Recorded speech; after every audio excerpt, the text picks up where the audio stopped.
Warning, this chapter of Distance Nerding was recorded live, which means there may be strong language unsuitable for children and unusual humor, which may be unsuitable for everyone who claims to be human.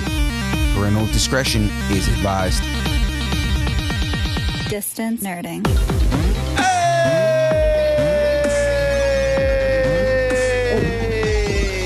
What's up, ladies and gentlemen?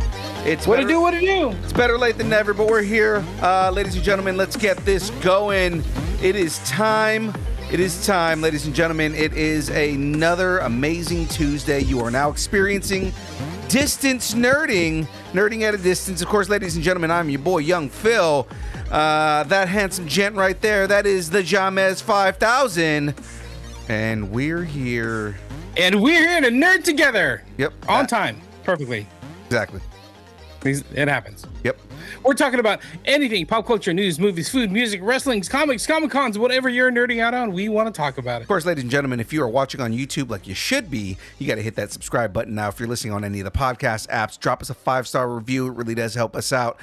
We need the help, guys. It's something that we need to grow on. Actually, matter of fact, if you haven't dropped a 5-star review yet, you gotta give us that 5-star review, or just gotta give us a review in general. We'll give you stickers. Come get some stickers. I will send you stuff. Matter of fact, we will send you stuff. Shoot us a review, guys, and hit us up on the Instagrams or on your social media of choice. Let us know you hit us a review, and I'll send you something. So let's do that. Of course, we're on YouTube, Instagram, Facebook, Threads, TikTok, all at Distance Nerding. Speaking of sending you stuff, ladies and gentlemen, we got merch, people. That's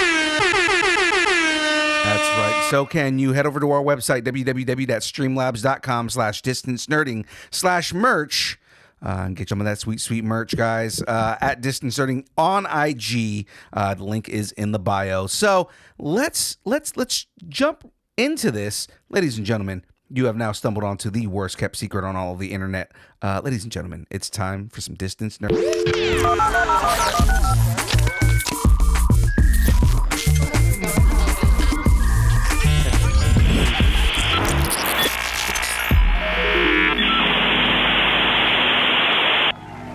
Here we go. All right. Well, ladies and gentlemen, let's jump right into this. Jahmez, tell everybody what they're in store. The X-Men casting rumors are mutating. We have gods and devils in the rumors. Booster may still have some maybes, may still be golden. And the King of Pop is set to pop back into the box office. I know you didn't see it because you were reading it, but Jahmez, go back to the main screen real quick here. Yes. Look what was on the screen. Look at that. That's scary. Oh, Daphne Keen, Thor, Booster Gold. Somebody is having fun with the effects. That's good. Absolutely. All right. So let's jump right into the first sponsor here. Jahmez, tell everybody who's bringing us the show today. Check out Colossus Girl Entertainment fan-focused Comic-Cons across the West Coast, including Beaver State Comic-Con, Metal Art Comic-Con, Anna Medford, Tri-Cities Powerhouse, which is this coming weekend, Silver Age Comic-Con, and Gem State Comic-Con. Comics, cosplay vendors, artists, celebrity guests, and so much more. Visit ColossusGirlENT.com, playing your next Comic-Con. Exactly. So with that being said, and also this weekend, just throwing the shout out, we were just talking about Colossus Girl. They're doing their show, but VerseCon is this weekend as well. And I know a lot of people we know will be in attendance at that show. They were talking about it in the chat earlier. So nice. I just want to throw that shout out there. Shout out to Brent, just because Brent always shouting us out. So let's shout him out. So here we go. Let's get right into this, guys. It is time to jump into the first block of news. That's Marvel, because, guys, we got to talk with J. Jonah Jameson. It's straight from J. Jonah. Let's get into all this Marvel news because we've got a lot to talk about today. Insert music here. Okay. Looks like Ghost Rider has a co-pilot after revealing Ryan Gosling will bring the spirit of vengeance to Marvel Cinematic Universe. The studio appears to be filling out the cast with another high-profile name, according to insider Jeff Schneider. Rosamund Pike is being considered for the female lead opposite Gosling in Ghost Rider. Nice. I like this. This actually makes me happy. Well, Marvel Studios hasn't confirmed the casting. Pike would be a fantastic addition to the project. Pike has been in projects like Die Another Day, that James Bond movie. Wheel of Time. There you go. She was big in that. Saltburn, and then Academy Award nominated performance in Gone Girl, and a bunch more. Snyder report specifically describes Pike as Johnny Blaze's love interest, making Roxanne Simpson the most likely role of the casting. Interesting. So we haven't gotten confirmation that he's going to be the Johnny Blaze version, Ryan Gosling. But if he is, she's going to be Roxanne Simpson. I mean, he has said that he wants to be, or he wants it to be the Johnny Blaze, but Marvel hasn't said anything yet. That's true.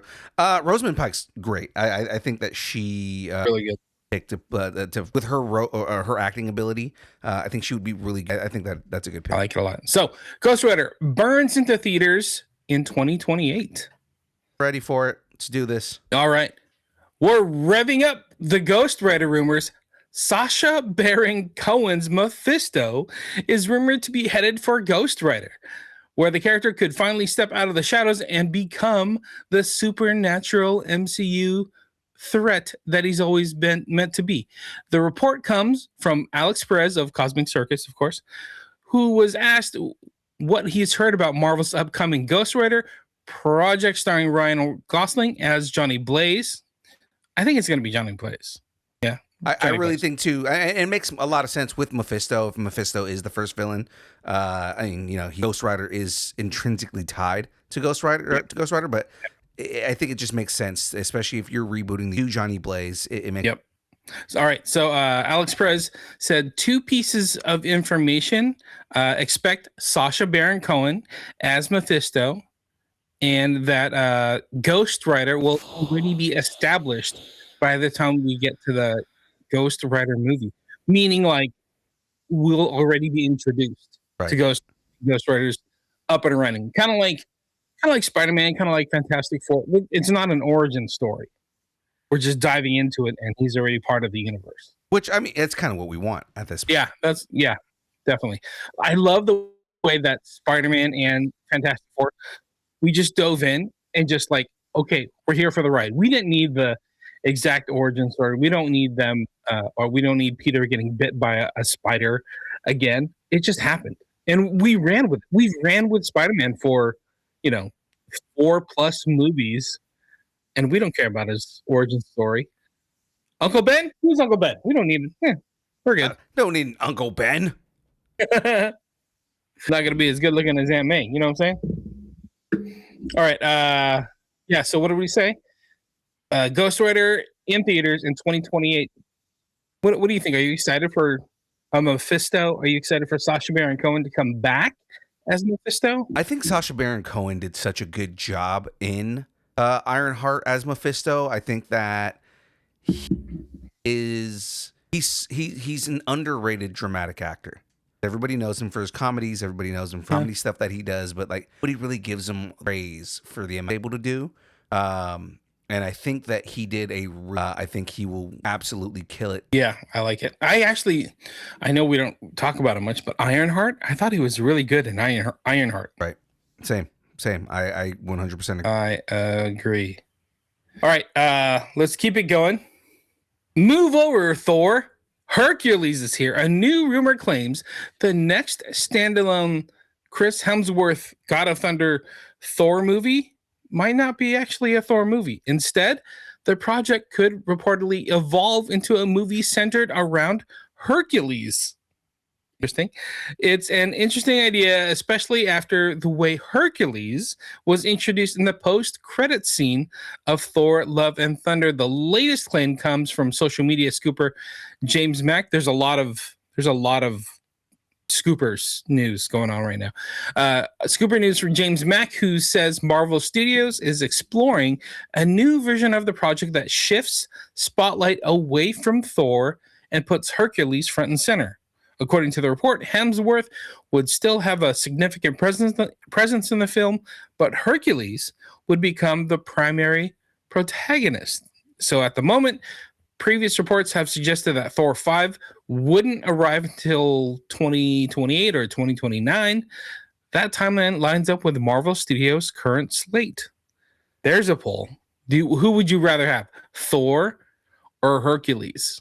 That's interesting. So actually, okay. So let me close the other poll that we have, right? Because I was seeing if I decided to see Mephisto, but basically, do you want Roy Kent?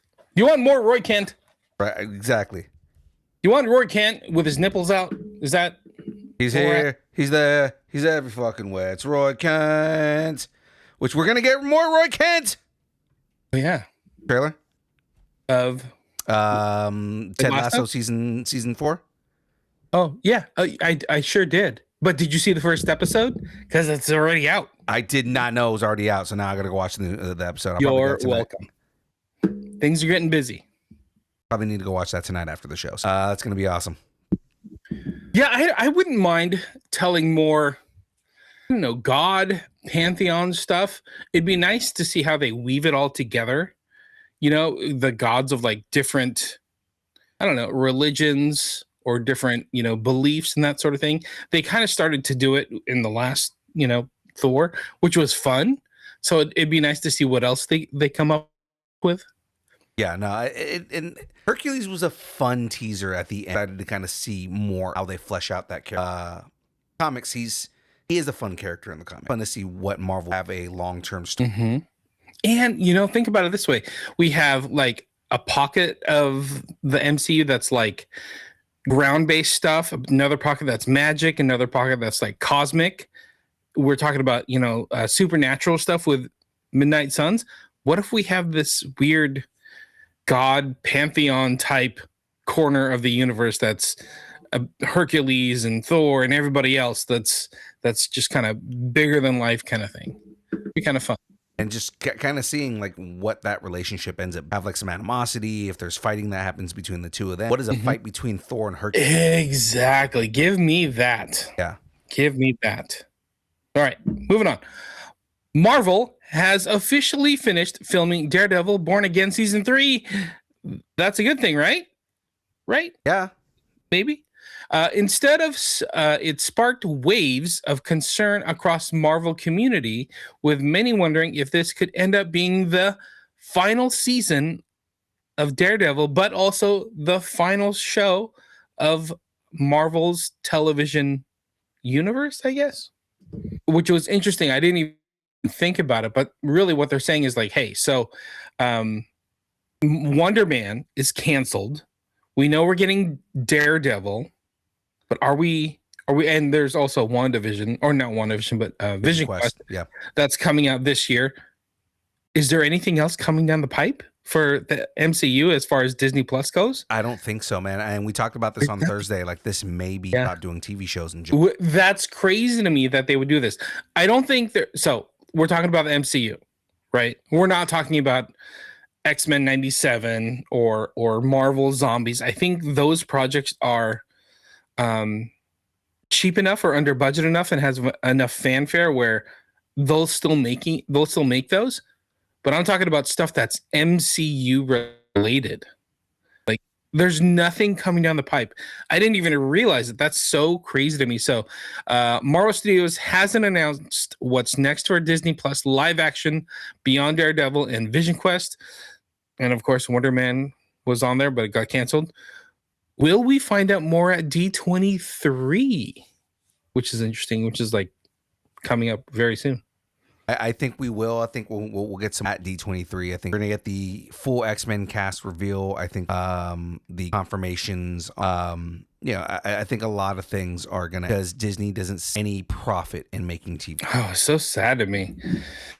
That bums me out so much. I don't know if we're gonna get any more like, but then stuff that was given chances, like Miss Marvel.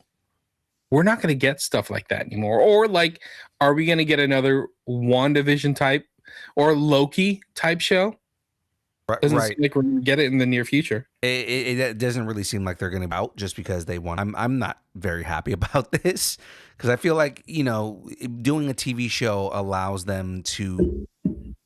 It doesn't need to be an episode. Fine with these 13 episode seasons, but then they're also a lot of these seasons they've been like, oh, here's a 6 episode, and it's like, give me something that allows the story to breathe. I think the sweet spot is like 10. Yeah, I would say 8 to 12 is pretty good. So right around 10. Like think about Reacher. Reacher's usually 8-ish episodes. I think House of Dragon was 8 episodes. I mean, there's a lot of storytelling you can do in that amount of time versus a hour and a half movie. So yeah, it's just kind of crazy to me. Like it would bum me out for me to lose stuff like Miss Marvel or Loki, stuff that like Moon Knight, stuff that you wouldn't normally get a shot for big screen, that being greenlit for like a big screen movie, probably not. But I feel like the shows allow for better storytelling. They tell like, long form stories and then they aren't looking at not making money. And I think a lot of it is also just the strategy behind the way is they want money now. There's a little bit of like meddling, some of the stuff in the background, and it's like, guys, the best thing to do is to as it might alienate some people who are like, I don't watch the TV shows, I only so then have these situations. Think Mandalorian and Grogu. Mm-hmm. That's true. Well, I think part of it is this course correction that we're seeing with Doomsday, and kind of we don't really need to connect with all the shows that were on Disney Plus. I think Disney is losing value in that for the bigger storyteller. It's weird how the audience is starting to separate, and it's right there at Disney Plus. Like, I think there's a lot of people that are watching the shows, whether they like them or don't like them. Let's not talk about that part, but they're there and they're connected.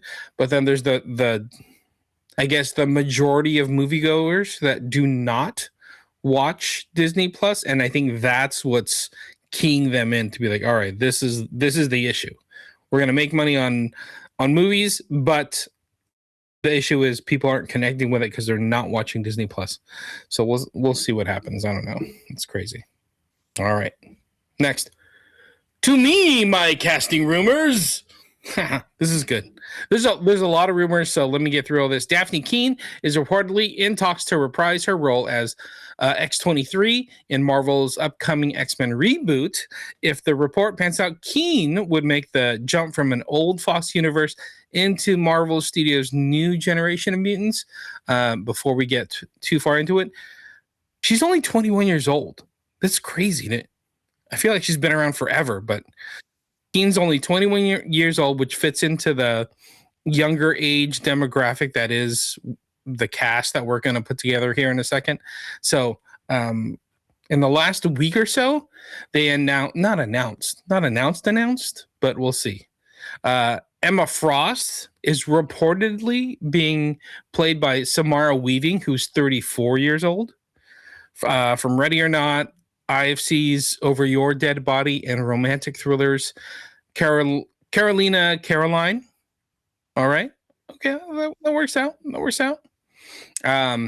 Before we go on to the rest, I guess we can also add Sadie Sink into that mix as being part of the X-Men universe. Have you Yes, I went and saw it.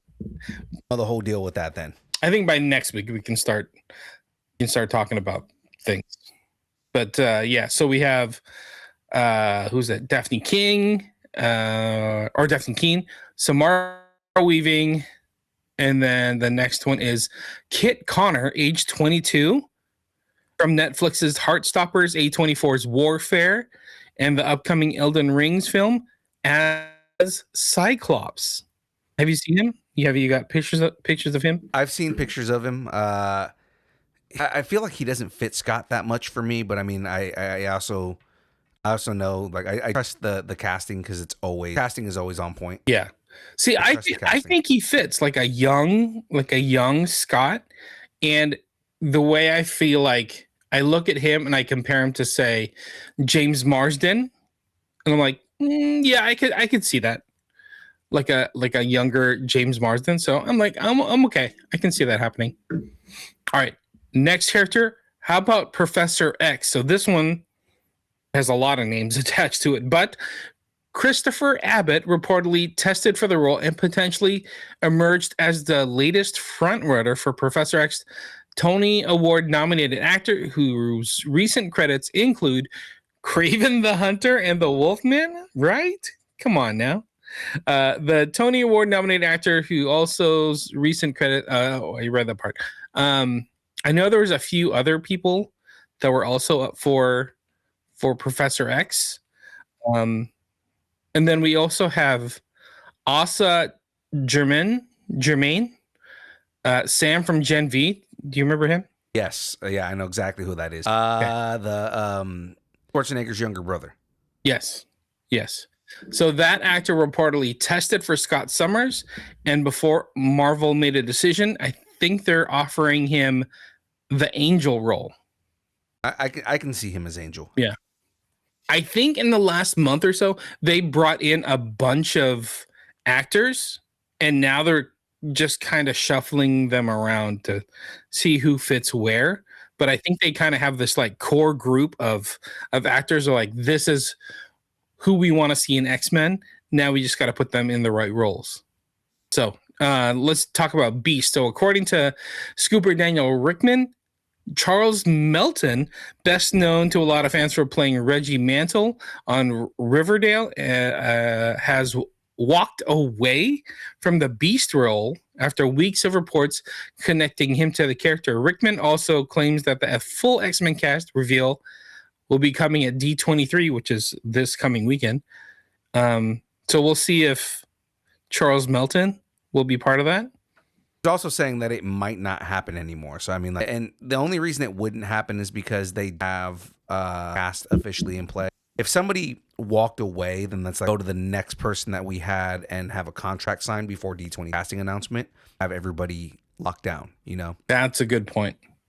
For whatever reason, right? Like maybe it's just like I committed to this other thing, so we just got to work that out. But he might not just be announced.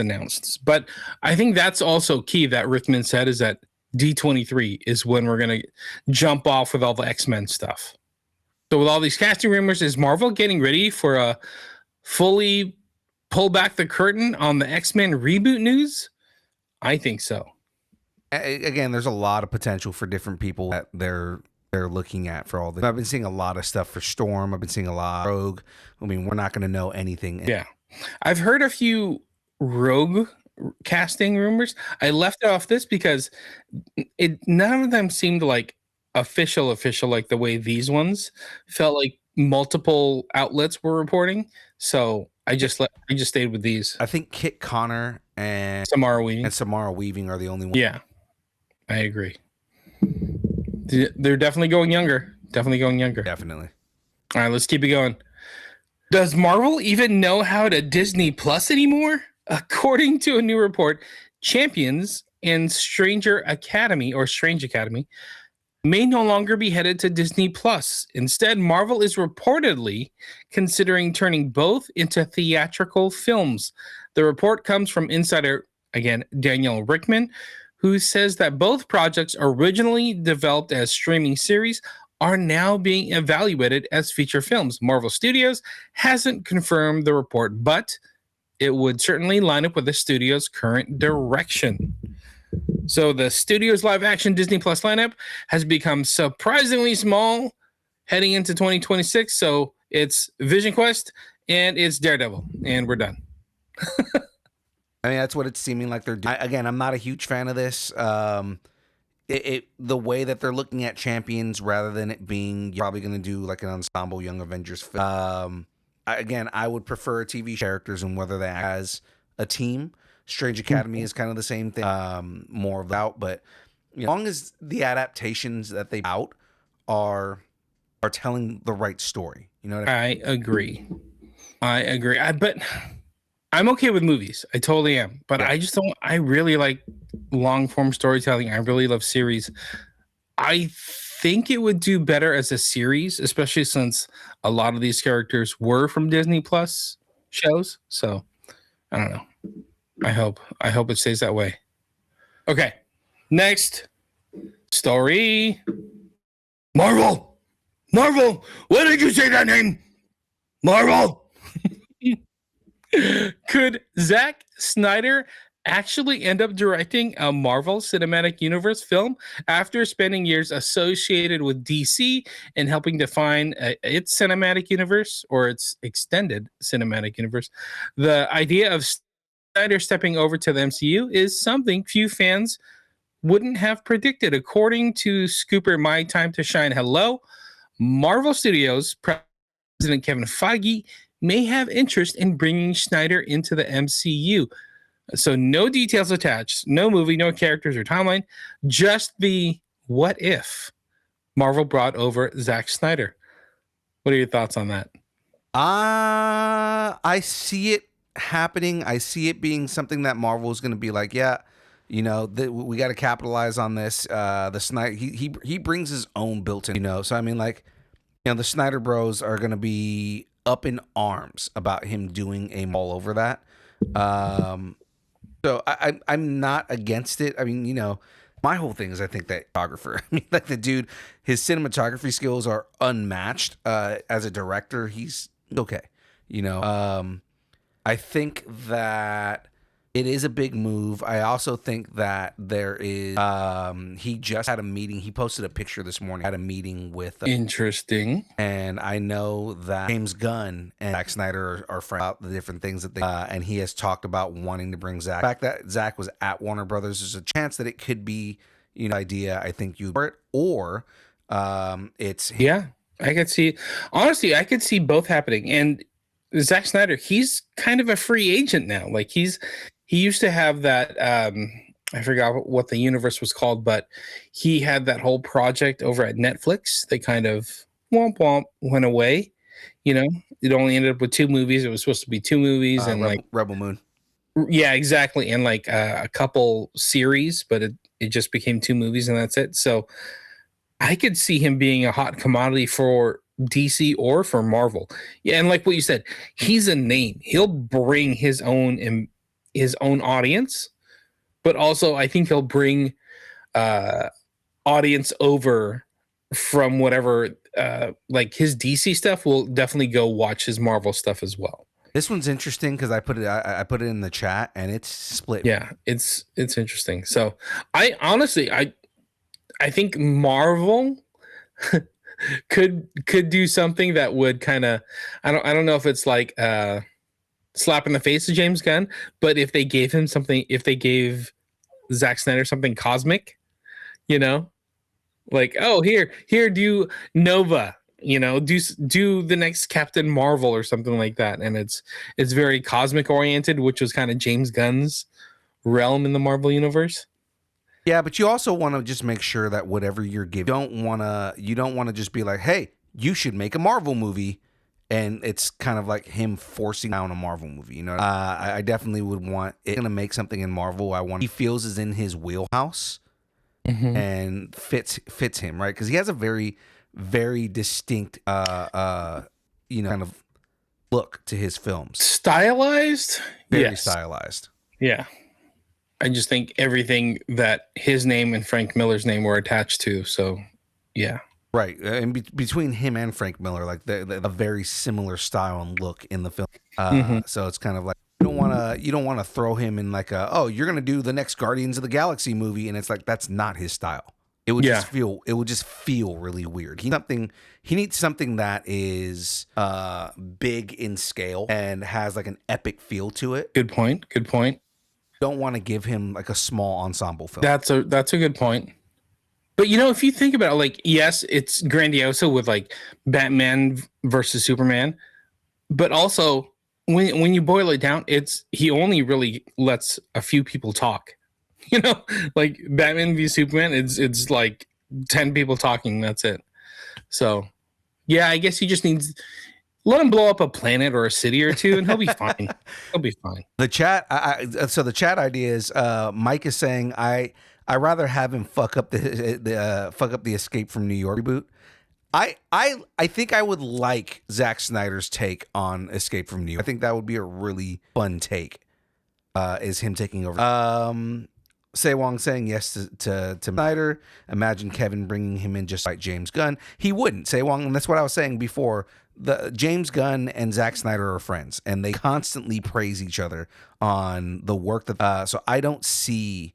And the other, like I said this morning, I think you may have missed it this morning at Warner Brothers talking. I think James Gunn, he's been talking for a while about looking for a project for Zack to do. I think that he may, if not Zack just being at Warner Brothers, and then Gladiator appearing in Zack Snyder film. So that's kind of what I feel like.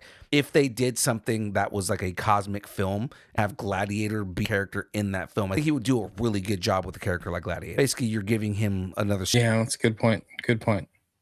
All right, keep it going. Because it's Morbin time, but Morbin time may be up.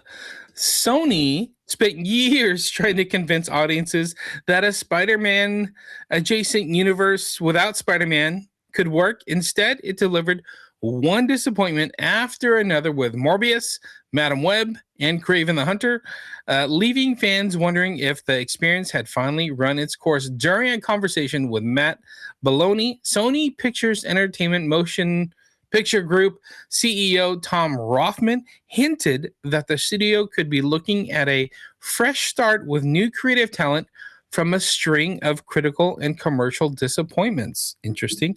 In an interview with Variety, Rothman addressed the future of Sony's Spider-Man related movies, and his comments make it seem like the studio has no immediate plans to continue building that universe.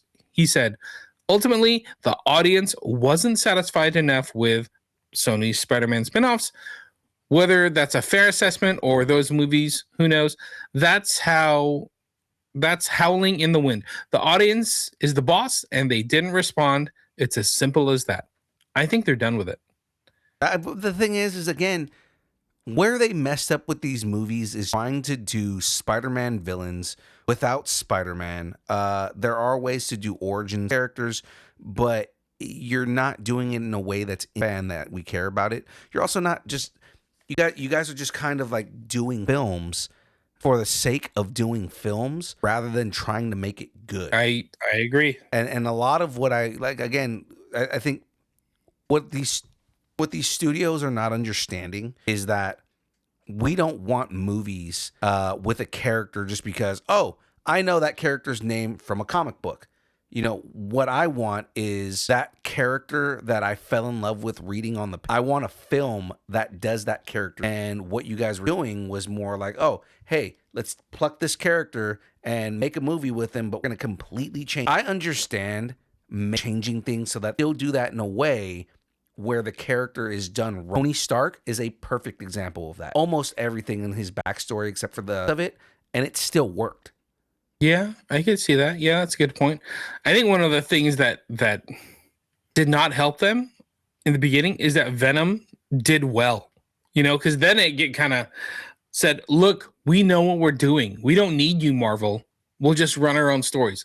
And from there, they were like, okay, let's do Madam Web. Let's do Morbius. They were just like, it doesn't matter. We know what we're doing, where they didn't know what they were doing. Right. And again, I hate, not that I hate, but I mean, like, I hated that they made so much money because, again, I keep talking about the studios getting the wrong lessons from success, right?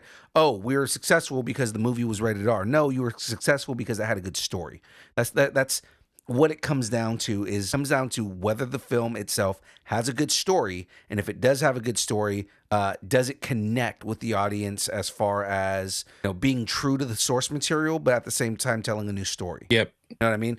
Look at Brand New Day, and again, they're not going to look at the lesson right, but Brand New Day, the majority of that story, there are elements of that story that are from the comics, but it's essentially a brand new story. Mm-hmm. And they did it so well. They did it in a way where you're getting the best portrayal of Peter Parker, both Spider-Man and Peter, in this film. You get a relationship with him and Frank Castle that in the comics, they have this constant antagonistic, friendly relationship. Right? And you get that in this film. You know what I mean? Like, get this entirely new organization built from the ground up within the DOTC, and it thriving as a villain organ, going to lead to larger things within the universe because they've already set up so many anti-mutant factions and characters that are leading from this. Yep.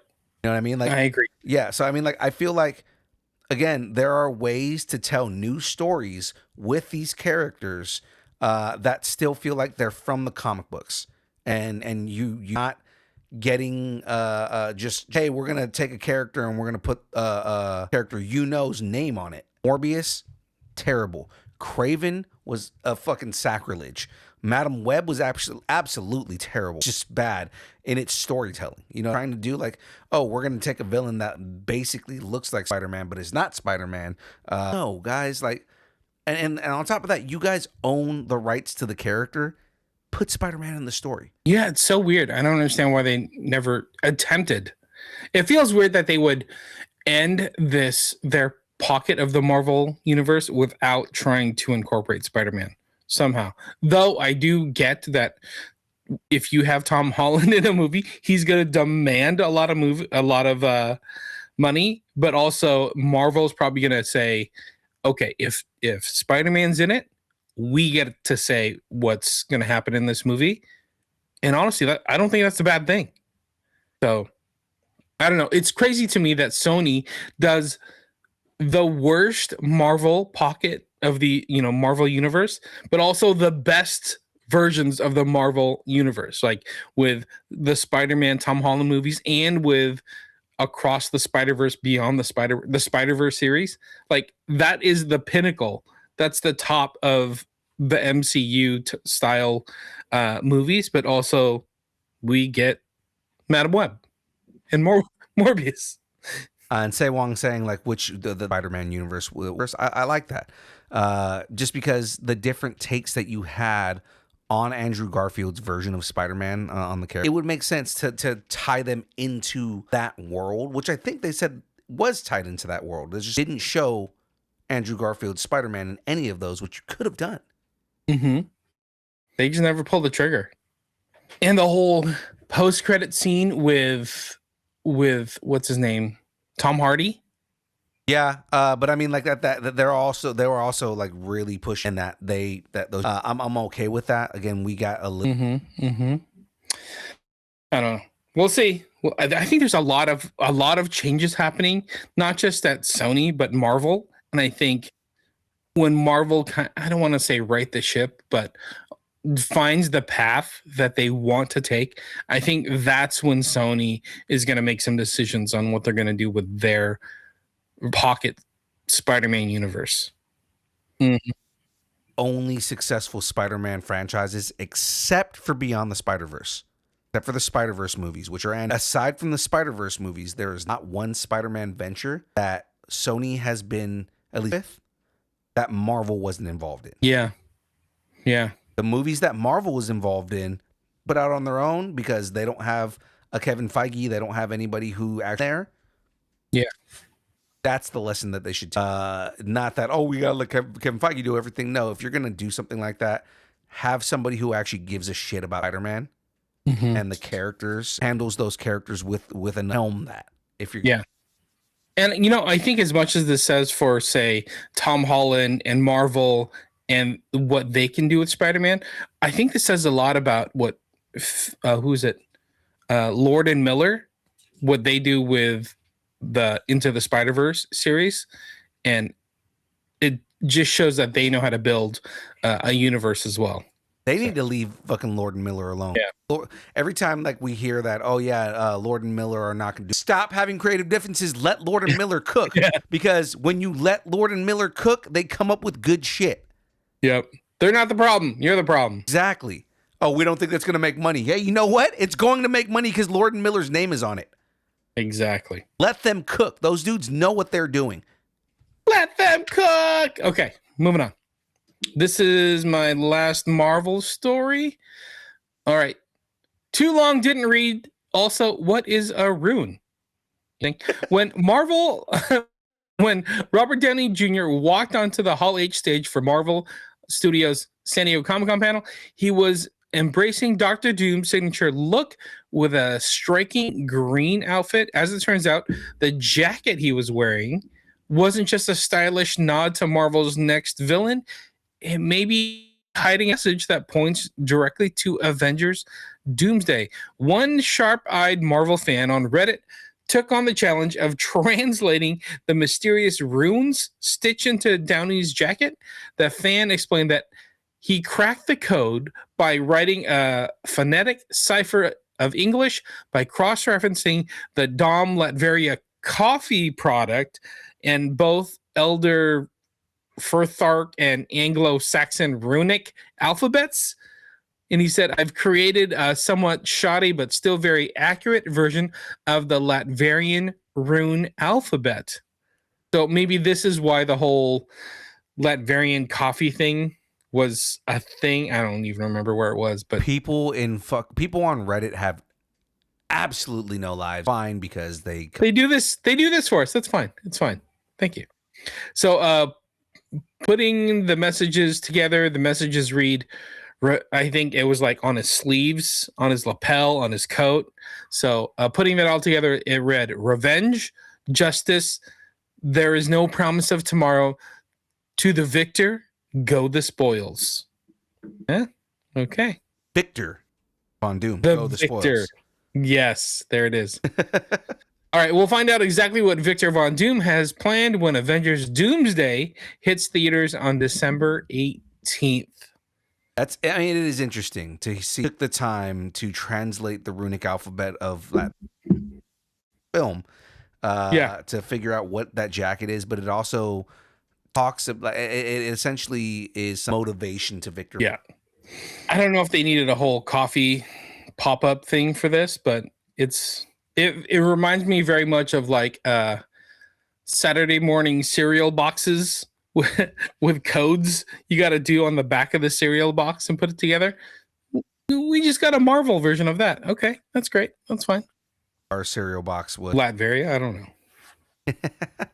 know. Anyways, all right. Well, ladies and gentlemen, that is Marvel news. Very briefly, we will side of the world. Insert music here. So you're saying there's a chance? While David Jenkins' take on Booster Gold isn't happening, DC Studios is pressing ahead with Booster Gold under a new creative team, Training Heroes another live-action debut. According to The Wrap, DC Studios hasn't abandoned the series. Instead, it's moving ahead with a fresh creative direction, and no actor has been cast as Booster Gold at this point. Damn! I was hoping Kumail Nanjiani was going to still play. I understand, a lot of people on the internet are pissed. Oh my God, you know who could play Booster Gold? Talking about blonde white guys. Who? Alan Ritchson. Oh yeah, he's too big. Come on, Yeah, that's a lot of wasted muscle. He actually would be way too big for Booster Gold. Booster Gold needs to be like a small. Yeah, Jenkins announced his Booster Gold project cancellation just the day after Marvel Studios showed Wonder Man, despite the series' previously second season renewal. Jenkins also reacted to that news on Threads, writing, "I've lost the thread. Don't understand the objective of the streamer anymore. What does DC have in store for Booster Gold now? Only tell. What do you think, man? What do you think of a potential, essentially still getting Booster? I'm still down. I'm happy that we potentially still have a Booster Gold. I think what may have happened is DC may have revisited the script or the direction of Booster Gold. Whether it was Kumail Nanjiani or not, and they said I think it needs to get reworked. So showing that the project is not dead and they may still be casting out there. Maybe they didn't like the direction where it was going right now, or maybe it didn't feel as strong as initially thought, and then coming off Supergirl, and that expectation and that fell. I think they may be revisiting like how they approach Booster Gold. Like if you were going to say, hey, go fan cast Booster Gold right now, I would say give me a Chris Pratt type character, to play Booster Gold. Maybe Kumail Nanjiani is Skeets, but give me a Chris Pratt or give me somebody like Glenn Powell and throw him in the Booster Gold outfit. Glenn Powell actually, he does action comedy well. Yeah. So I think that he might be able to pull off a Booster Gold. The thing is like, Glenn Powell still kind of gives off action star, and I need goofy. But he'd be super goofy. Have you seen what is that show? I think it's on Hulu. Chad Powers. That's right. He is Okay, you know super what? goofy. He can be goofy. You're right. And he's willing to take on weird roles, like even he was in the Mario movie, right? He was like Star Fox or whatever. Yeah, he was, and he did. He's good at playing like supporting characters as well. So somebody like Booster Gold, like, give me that. Yeah, Glenn Powell is Booster Gold, might actually. What up, Sandra? What up, Sandra? How's it going? All right, well, that is it for our DC section of the news here. So, ladies and gentlemen, our next sponsor. Right, the show is brought to you by Debbie. Right, Debbie is a brand of no focus, concentration, reaction time with no jitters or crash. Debbie contains no maltodextrin, no sugars, no fillers, no artificial colors or dyes. Find out more about Debbie at www.debbie.gg. Use the code NERDING10 and get 10% off your order. All the deliciousness, guys. Make sure you get to that. So let's next subject that we have here, ladies and gentlemen. Time for one shots. James, the quick news tonight. For more news, trailers, reactions, check out the Distance Nerdington post on Facebook. Let us know what you're nerding out on. Check out the Distance Nerdington post.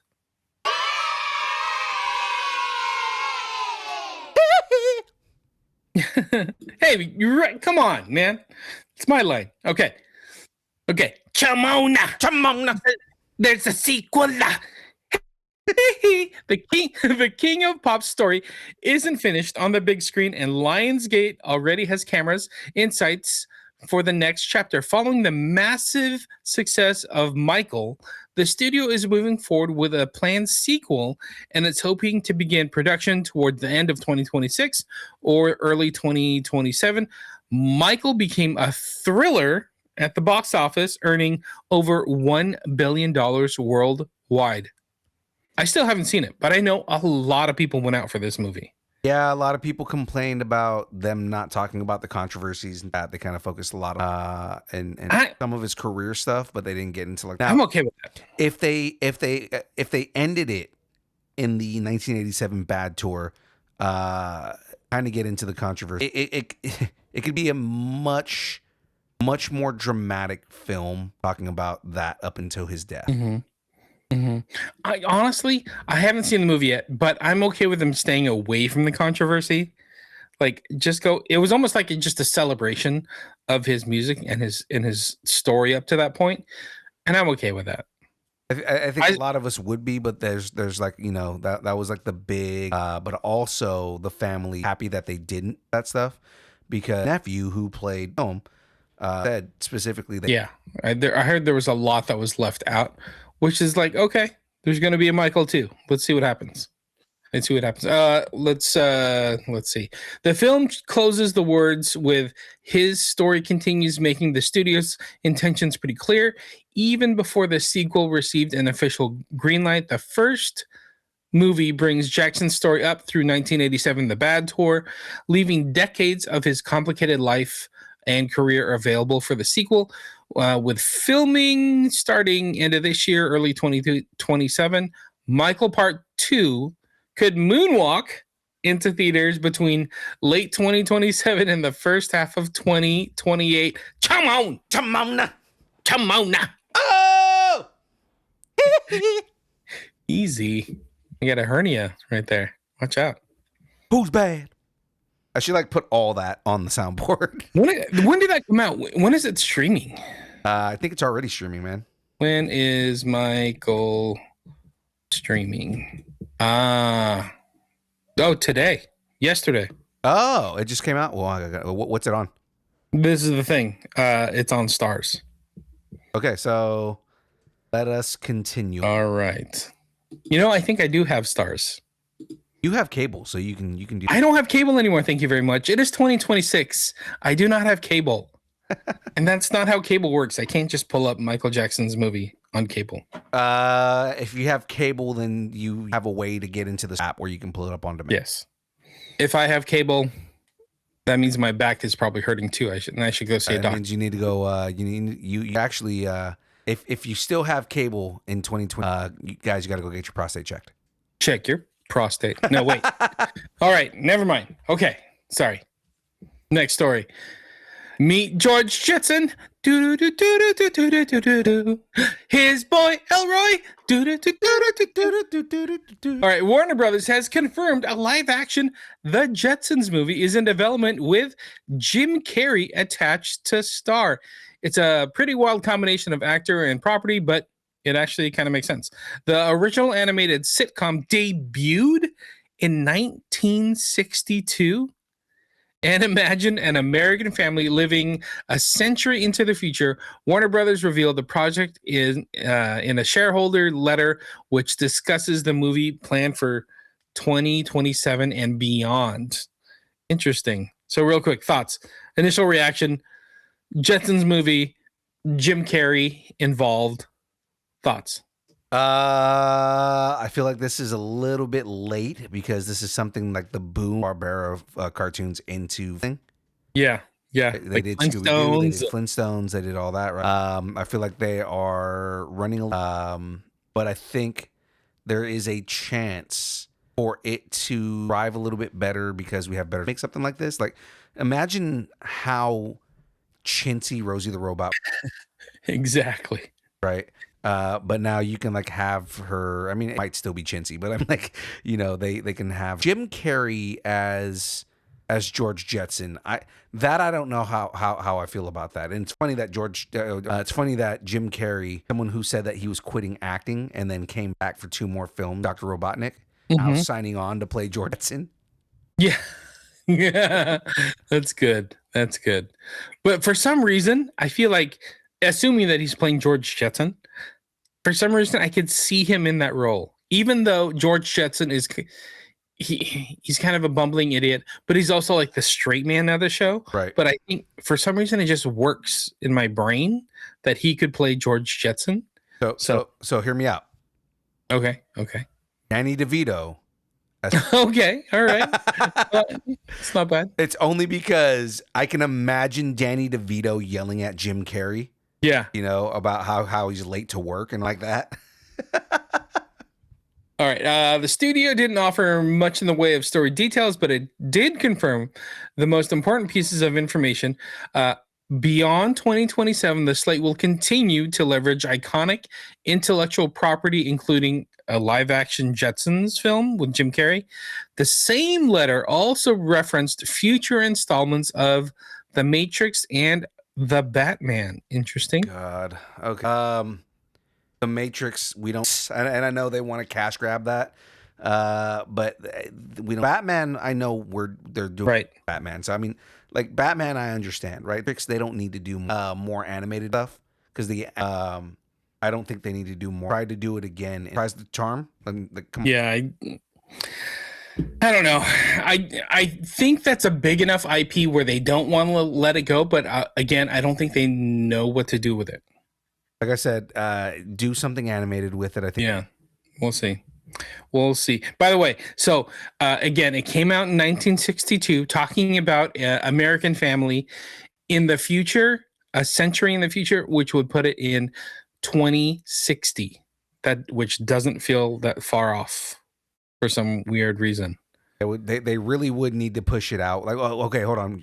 Did you just say what year the original? 1962. So right, that would, right. Put, in 2060 ish. Isn't that weird?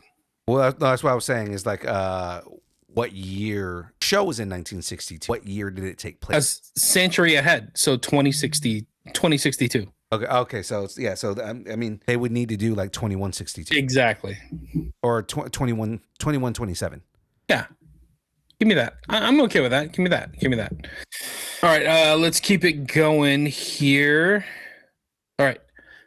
If gods can get recast, no one is safe. Prime Video's God of War TV series has already hit a few unexpected bumps during production, and now it sounds like another major change is on the way. According to a new report, the series is expected to recast Atreus, another important young character, for season 2.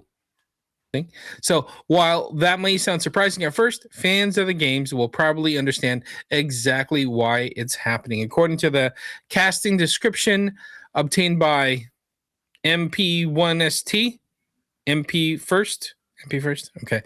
The actors playing Kratos' son Atreus and Thor's daughter Thrud in season 1 are expected to be recast as older teenage actors when the series moves into its second season. It got a 2-season order.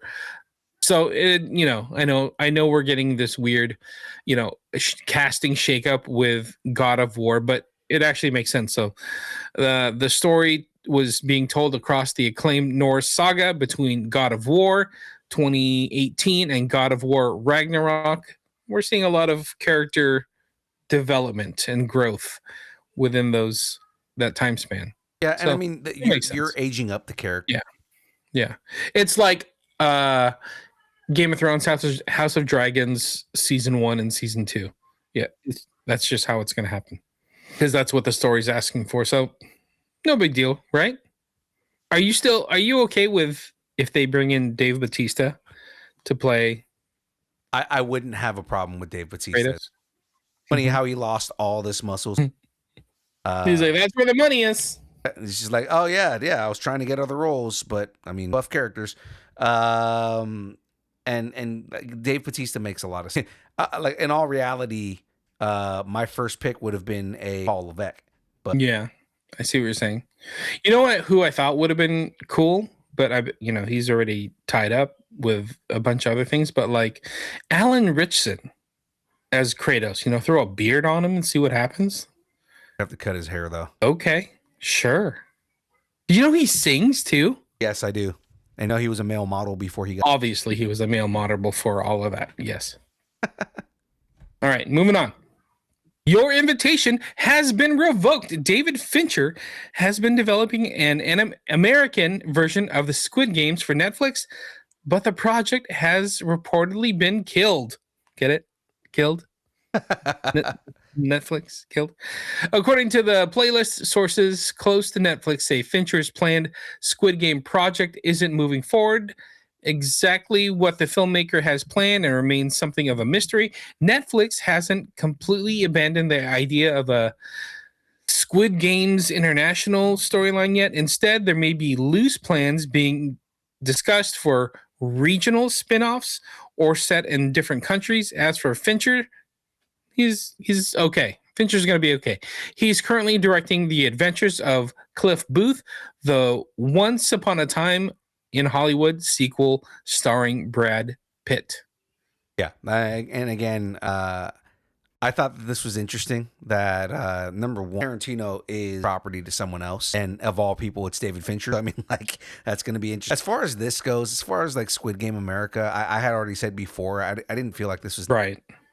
Something we needed. I am happy with the just show because they're already going international. So it's bringing it to the US is an obvious choice, but give us a season or 2 of Squid Game International or something like that, or like what you said, it's in Korea, like do one in, I don't know, Brazil or something else, and it could still work eventually leading up to like Squid Game America, whether David Fincher's involved or not, but it still doesn't take the show or the concept off the board. I think it just, because it's maybe reshuffling things with David Fincher concentrating on the Cliff Booth movie.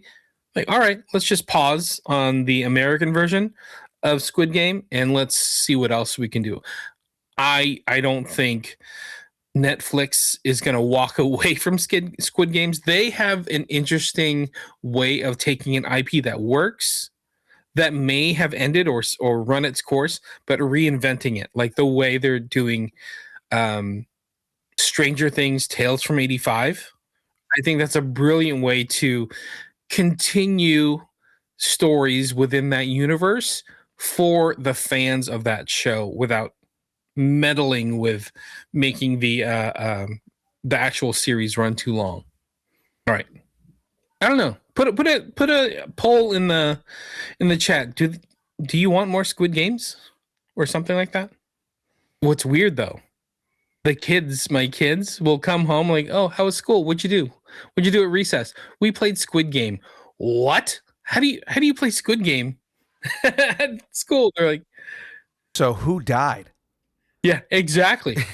But it sounds super scary and like we should be worried, but it's like that's what they just call red light, green light now. They don't know Oh. it as red light, green light. They know it as Squid Game. So, we played Squid Game. Like, oh, okay, I'll take it for now, I guess. Weird. Also, let me talk to your principal. All right, next story. New IP for Disney? Well, sort of new IP. Disney Plus has ordered a pilot for Spaceship Earth, a new TV series inspired by the classic Epcot attraction housed inside the park's massive geodesic sphere. Rather than simply turning in the ride into a straightforward adaptation, the creative team is using its ideas about humanity, communication, technology, and history as the foundation for a much bigger story involving teenagers pulled together from different points in time. How do you say his last name? Jason Fuchs? Let's go with that. I think it is pronounced Fuchs. I don't give two Fuchs if I'm wrong. So Jason Fuchs, co-creator of It, Welcome to Derry, and writer for Netflix live-action My Hero Academia, will serve as showrunner and executive producer alongside executive producer Michael Waldron from MCU, things, who has been a driving force writing Marvel projects like Loki, Doctor Strange, Doomsday, and I didn't realize this, he also wrote Heels for Stars. Oh shit, he wrote Heels? Nice. Yeah, excellent show. So for now, Spaceship Earth only has a pilot order. Get it? Spaceship Earth pilot order. There's no guarantee we'll actually get to watch a full season take off. Get it? Take off. I see what you did there. Hold on.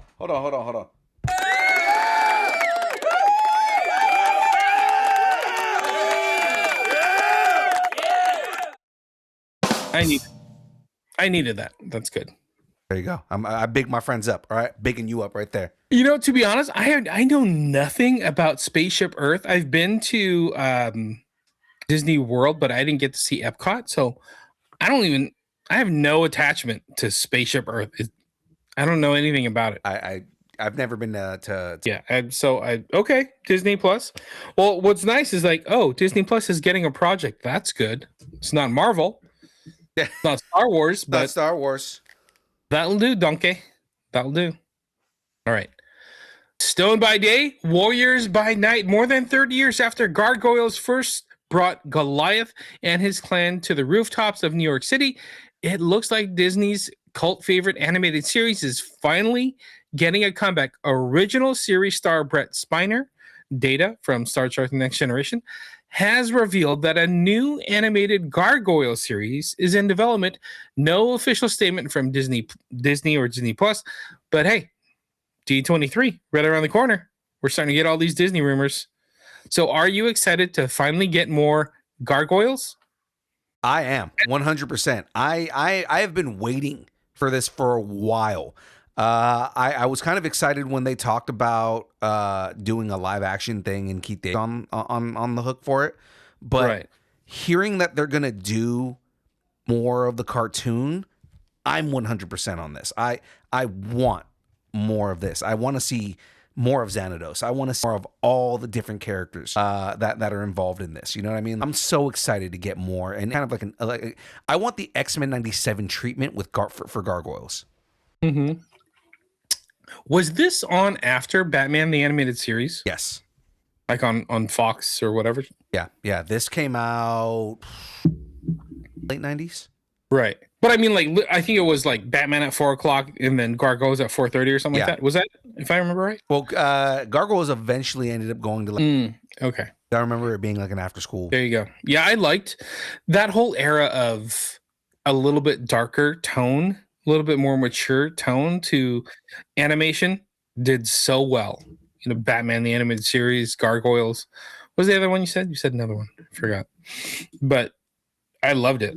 I think it's pretty cool. And I didn't realize it at the time, but a lot of the Star Trek Next Generation cast is in Gargoyles. Yeah. I have no idea why, but like Brett Spiner is in it, and then Jonathan Frakes is in it as well, and there's a few others I forgot who was in it, but I was like, why is this happening? Why do we have so many Star Trek Enterprise crew members in this show? But well, that's cool. Hey, Easy Money, this is just for you. Woo! I love it. Anyway, okay. Gargoyles done. I think that was my last one shot. That is your last one shot. All right. Well, guys, before we jump into the last section of news, we've got one more sponsor. Jahmez, tell them about our last sponsor here tonight. Let's see. All right. Distance Nerding is part of the Geek Freaks Network, discovering your latest binge, debating casting choices, or still not over that plot twist. The Geek Freaks Network has got you covered. Your fandom, your community, your people. Geek out your way. Check out Geek Freaks Network at gfpods.com. All right. Awesomeness. So let's get into the last couple of news bites that we've got here, guys. It's time for the headlines. We're going to talk about what we've got left in the news here. We've got some fun stuff coming up here because, guys, a long time ago, in a basement far away. Take offense to that. Star Wars and Dungeons and Dragons are officially crossing over. The announcement came from Wizards of the Coast, which confirmed that a Dungeons and Dragons Star Wars collaboration is on the way during the Season of Rebellion in 2027. There aren't any details on what form the crossover will take. The possibilities are endless. Will the Force replace traditional magic? Players build parties made up of Jedi, smugglers, bounty hunters, droids, and maybe one very, very confused bard. For now, though, fans will have to be patient. Wizards of the Coast is keeping its cards close to the vest, and Devin is still a little ways off. May the Force and a natural 20 be with you. All nat 20. I am throwing that in the... Gargoyles is awesome. If you use the Force to get yourself a nat 20, since the Force is natural, is that still a nat 20? Yes, but also I feel like the only way to get a Force to do nat 20 is if you have like loaded dice. There you go. There it is. Cool. I think that's pretty cool. I don't know how they're going to adapt this, but it makes sense to bring in two big IPs and have them cross over like this. I think this could open a lot more doors if this works out really well. I agree, man. I think it would be fun. I mean, there's all these crossovers going on. Magic has a lot of crossovers. But seeing a D&D crossover, like a tabletop Star Wars that is, like a 5e ruled game would be fun. So we're definitely going to try it out. I'm sure already like gearing up because it's Matt Aguilar and he plays all. Yeah, exactly. He'll know more about it. We'll have to watch comicbook.com and wait for Matt's corner. So it's either a hello there or a... well, ladies and gentlemen, let's move on. Just because this fun. WWE, the MCU, Dune, God of War. Now, Darth Drax. Drax. Oh no, he already is the destroyer. Never mind. Dave Bautista could be heading to a galaxy far, far away, and if this report turns out to be legit, he feels like a good fit for a Star Wars universe. Bautista has already made his mark on some massive franchises with Guardians of the Galaxy, the MCU, Dune, Blade Runner. He's in all the fun things. And now the former WWE star is reportedly jumping aboard a mystery Star Wars project for Disney and Lucasfilm. Industry insider My Time to Shine Hello shared the report on X saying Dave Bautista has been cast in a Star Wars project. That's all the information we have right now. There's no word on who Bautista may be playing. I wanted to say Bautista for some reason, and that's like I just Filipino-fied a Filipino name already. I went Jalapenoy, like I was like Fabi on his name. Who wanted Bautista? I'm wondering who he might play. What kind of Star Wars character would you like to see Bautista play? Let us know in the comments, in the comment section, what character you think Bautista would play best. Right now, right off the bat, he's got to play some kind of villain, some kind of Force-sensitive villain. Like the way he is in like the Dune movies, he could play dark really, really well. Yeah. Like give him something. Like, the whole thing with him is that he wants to take on roles where he can push himself, and tell good stories. We don't want just another hero type character. Like, let him shine as a villain, somebody that's dark, demented, can get physical, but also very, very I don't know how to put this. Like, I keep picturing him in Dune. I'm like, give me that guy. Yeah, the character. Give me the Dune guy. But like, I feel like the way, think on the opposite spectrum, the character that he played in Blade Runner 2077, that character would lend itself to a good Jedi. Yeah, I can see that. Yeah, he can play stoic. He can play measured and calm really well. That's a good point. Good point. So, I mean, I feel like any character that you put Dave Bautista in. Yeah. You're right. He could definitely pull off something like that, but I want to see that Dave Bautista that can get unhinged. I want that. As long as I get that somehow, let's make that happen. Crush your head like a Zarg. Now I'm invisible. I can see you. Damn it.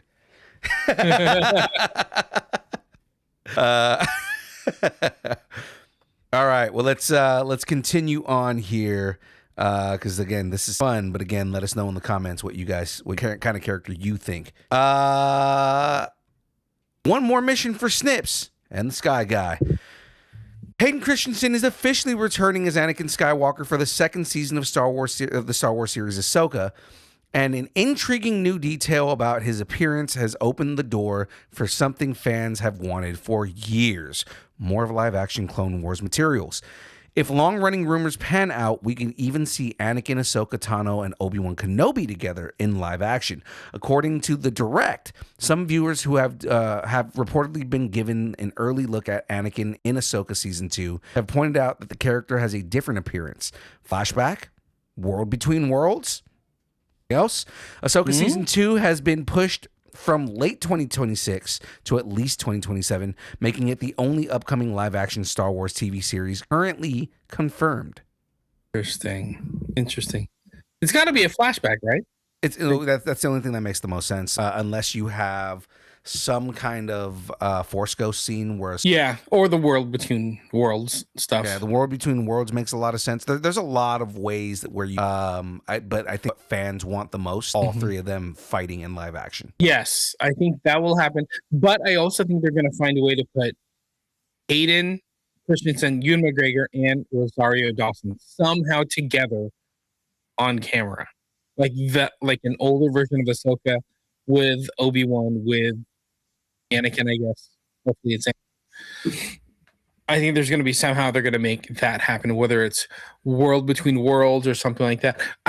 Somebody else actually mentioned this, and I was like, oh, that's kind of intriguing. Like, what if when we get to Ahsoka Season 2 and they're exploring, was it Peridia or whatever it's called, the planet that they're on? Right. And they have the Mortis gods statue and all that. What if the Mortis gods assume like the face, the look of Anakin Skywalker? Well, so there's been a long rumor that Anakin in so I mean, if they go kind of like that route and have Anakin son, then that could make time. How does Obi-Wan fit into all this? Yes, we'll see. Oh, by the way, real quick, easy money in the chat talking about Dave Bautista. He's also playing Kurgan in The Highlander. I forgot about that one. That's why he got big again. And that's why that's why he's big right now, and that's why like they're saying, okay, well, he's already ripped again. Like, this is a chance for him to go and play Kratos now. Yeah, I like it. That's cool. I like it. Okay, back to Star Wars.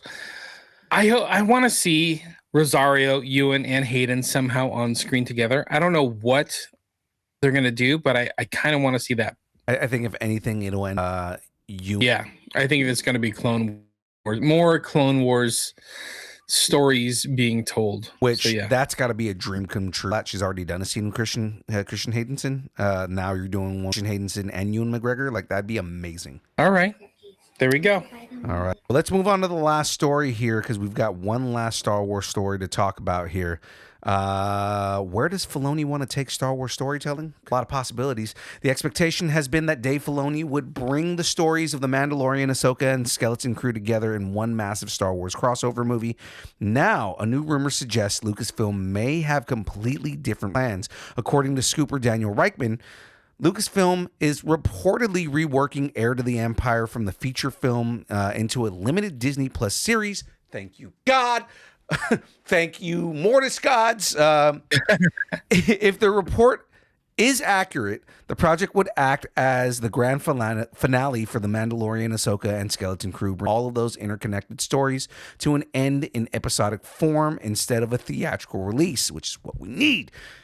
Instead of squeezing years of storytelling and a huge cast of characters into a single movie, a limited series would have much more room to explore the New Republic era, resolving lingering storylines and give its characters the attention they deserve.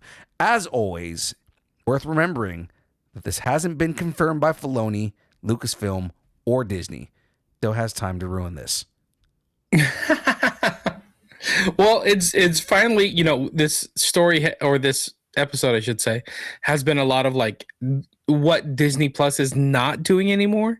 So knowing that they want us like say, hey, Filoni, go push Star Wars on Disney Plus and make it amazing, make it grandioso. I think that's good. I think him being in charge of creative at Lucasfilm gives him that kind of pull where he goes, you know what, Disney, I know you want to put stuff in the theaters. We tried it. It didn't quite work out. Let's finish these stories on Disney Plus how they're meant to be told. And I think they're going to be like, okay, you're right. It's not like we can walk away from Star Wars projects. Go make the best versions you can. Go. I need this to breathe as a series. I need this to be a series. If you try and stuff everything into a film, you end up getting kind of like this shaky. Again, I liked Mandalorian and Grogu, but it ended up feeling like kind of rushed through an entire season of storylines and put it all in a movie. And I don't want that out of this. I don't want the culmination, the final swan song of all these characters to be something that is just, hey, we're going to go and throw it all into a film and make it feel like I don't want that. You know what I mean? I would like the same care that Mandalorian and Grogu had, like the stop motion that they did, amazing on-screen work that they did with everything. The choreography was amazing. I would like that. And if you're going to do a limited series, like, if you finish the story within 4 to 6 episodes, then do that. Yeah, I totally agree. Look at what Disney has done with Star Wars storytelling on Disney Plus. Like, it's done so well. Like, that's how things need to be done with Star Wars. I honestly, like with The Mandalorian and Ahsoka and some of these other shows, it's done so well. If they would have put some of these in the theater, I think they would have bombed. So letting them have life on Disney Plus totally worked out for Star Wars. I don't know. Yeah, that's kind of where I sit. Is it needs to be? That's the plan of that. Executive trying to say, oh, it should be a movie. We need to make money. Shut up. Yeah, I agree. But like the way that Filoni and Favreau handle Mandalorian, it's like, okay, they're overseeing the project, they're overseeing the storyline, but they bring in some amazing directors to oversee like episodes and certain story arcs. Do that. Do more of that, but like on a bigger scale with not just The Mandalorian, but with Ahsoka and other series that you want to produce. Have your team oversee the story, but then bring in some of these amazing actors to help put it together. I think that works. I think it's a good formula for them. Works out extremely well. I mean, we're going to get way better story. On-screen chemistry Yep, I agree. Well, that is it for our news for today. Talk about our schedule. This week's schedule, you are now watching Distance Nerd, and reviews will be lately. We've been doing reviews as separate videos on all the social media. Check all of our social media, and we put out daily on different things that are out there, fun stuff, everything, all kinds of stuff. Thursday, Thursdays, we have guest. Very excited for this. Watson, who's comics stuff. So nice. Absolutely love all the work that he does, talking about everything that's going on. And of course, Fridays. Real quick, we're starting to get animatics. There was another story that I didn't put in, but I should put it in next week. But the Biker Mice series, the storyboards are starting to come out, and they look fun. Comics are the bridge. Check it out. The series Watson is doing is kind of reintroduce Biker Mice from Mars fan, like I was when you were. This is like a nice. And of course, Fridays is game night, guys. So we typically do. Graveyard said that he has Jeopardy ready, and that we maybe will be firm on whether we're playing or not on Thursday. So we'll let you know. Of course, with that being said, ladies and gentlemen, as always, you can taco party. Head over to distancenerd.com and join the taco party. Make it so that nerding makes it so that. And hey. If you guys are interested, a Patreon is coming soon, so keep your eyes out for that. And super chat, you can always super chat us too. That's right, you can always super chat us as well, guys. So Patreon, we may be doing like out on the things that are over there. Of course, ladies and gentlemen, you can connect with us all the social media play at Distance Nerding. Of course, you can email us at. All right. With that being said, we love you all, ladies and gentlemen. James, Bruce, go to sleep, and thanks, and keep nerding together. Right, buddy, go to bed. It's bedtime. It's school night, sir. You got middle school now, buddy. All right, everybody. Thanks. Deuces. Right. Later. And you guys have a good catch, everybody, on Distance Nerding.